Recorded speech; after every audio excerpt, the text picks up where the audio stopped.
صلاح الدین ایوبی اپنے خیمے میں بیٹھے ہیں تو ایک بی بی آ گئی.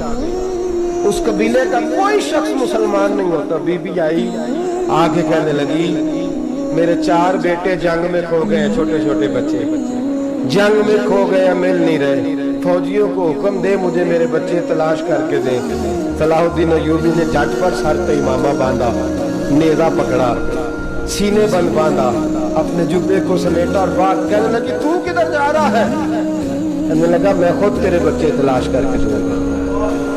صلاح الدین چند سپاہی ساتھ گلی گلی نکلے, گلی گلی فجر کے نکلے, اثر ہو گئی, تھک گئے.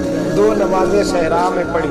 جنگل کے اندر پہنچے تو ایک کونے میں 4 بچے ایک جگہ ڈرے اور سہمے ہوئے بیٹھے ملے. صلاح الدین ایوبی اٹھا کے لائے, ماں کو کہنے لگے تیرے بچے ہیں.